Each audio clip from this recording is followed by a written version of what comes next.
तो गालियां देने से पहले मैं बता देता हूं कि मैंने अभी तक वन पीस का कोई एनिमे नहीं देखा है और ना ही अभी तक उसकी मांगा पड़ी है, जिसके नतीजन मैं उस परफेक्ट ऑडियंस डेमोग्राफिक में आता हूं जिसके लिए सीरीज पहले इंटेंट की गई है, जिनका अभी तक वन पीस की दुनिया से कोई भी वास्ता नहीं रहा है। एंड उनके लिए ये सीरीज एक जैकपॉट अडेप्टेशन रही है क्योंकि इसका दिल सही जगह पे है। एंड अराउंड 3 एपिसोड के बाद आपको इसका इमोशनल टूल समझ में आने लगता है कि ये कहानी इतनी इंपॉर्टेंट है ही क्यों। खैर, आगे जाने से पहले इसकी कहानी के बारे में बात कर लेते हैं बहुत ही छोटे में। एंड यस, आगे वीडियो में स्पॉयलर्स होंगे तो ध्यान से आगे चलना।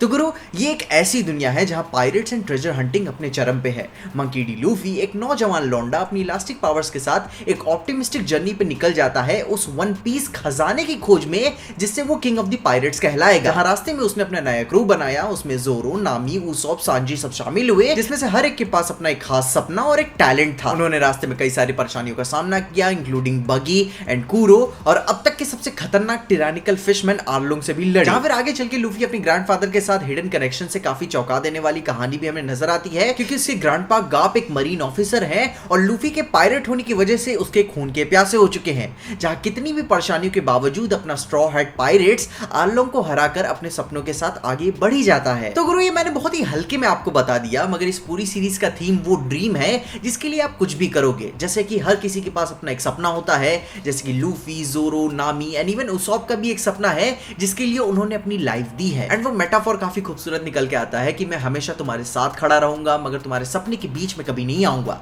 जहां वो अपने सीजन 1 का मेन विलन आर्लोंग के मोटिवेशन भी काफी क्लियर एंड रियलिस्टिकली मेथोडिकल होते हैं, पास्ट की अपनी हिस्ट्री से इंस्पायर होके। जहां इस दुनिया में इंसानों ने फिश लोगों को अपने भाई पैरों की जूती समझ के रखा हुआ था, जहां उनके स्लेवरी के बाद इक्वालिटी तो नजर आती है मगर इज्जत कहीं पे भी नहीं है। मगर फिर भी आर्लोंग के तरीके काफी इमोरल होते हैं आजादी के बाद भी, एंड वो एक वर्दी विलन के तौर पे खुद को स्टैब्लिश करते हुए इसमें नजर आता है। जिसमें से ओवरऑल सीजन 1 की बात करें तो मेरे लिए ये एक बहुत ही खूबसूरत एक्सपीरियंस रहा, जहां मुझे कि शुरू के 3 एपिसोड, झूठ नहीं बोलूंगा, थोड़े मेहनत लगे देखने के लिए, मगर फिर जब 4th एपिसोड से हम जोरो की बैक स्टोरी हम देखने और समझने को मिल पाते हैं तब रियलाइज होता है कि सीरीज का इमोशनल वेट क्या है। जिसमें से मैं यह नहीं बोलूंगा कि मुझे इसके सारे एक्शन सीक्वेंसेस पसंद आए, आई मीन वो वायर वर्क मुझे ऑब्वियसली नजर आ रहा था एंड कमबैक सीक्वेंसेस अच्छे और ठीक के बीच में ही थे, कुछ एक्स्ट्रा ऑर्डिनरी नहीं था। लेकिन वो जो वन पीस का एक्चुअल दिल है वो इस बवाल के पहले और बाद में ही ठहरता है जब जोरो, नामी और लूफी एक दूसरे के साथ बॉन्ड कर रहे होते हैं।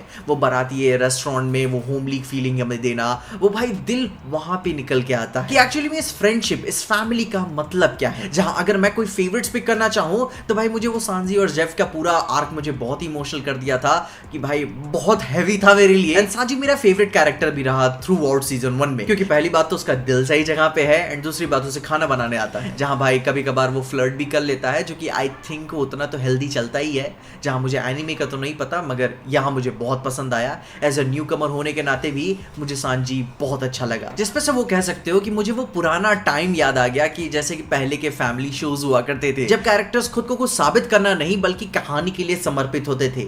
जहां भाई वो नामी का चाहे हेल्प मांगना ही क्यों ना हुआ या फिर कुनिया के साथ जोरो का सेल्फ एक्सेप्टेंस भी दिखाना हो गया, बहुत ही मैच्योर होता है कि भाई एक्चुअली में रियलाइजेशन होना कि हाँ भाई मेरी स्ट्रेंथ्स और कमी कहां टेक प्लेस करती है, हेल्प मांगना कोई बुरी बात नहीं होती है। जहां इसके आगे चल के कैरिकेचर, एग्जैजरेटेड डिजाइन्स एंड थोड़ा टाइम लेते हैं आपको समझने में, एंड इवन आपको कभी कभी महसूस भी हो जाता है कि ये काफी ज्यादा ट्राई कर रहे हैं खुद को साबित करने के लिए कि हाँ हम एक्यूरेट है। कि भाई जैसे जब लूफी चिल्ला ही रहा होता है, मगर जैसे मैंने बोला ना, आप धीरे धीरे इन्वेस्ट होते हो तब आपको इसकी खूबसूरती समझ में आती है।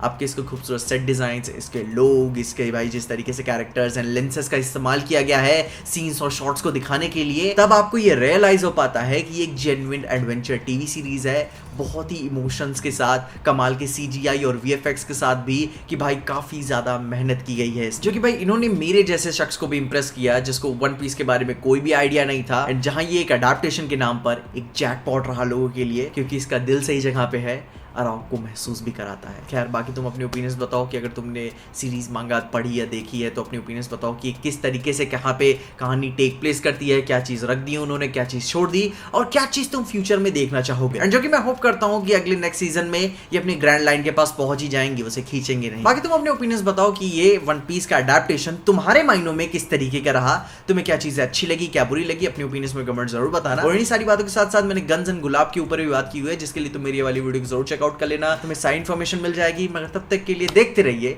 पीजे एक्सप्लेन।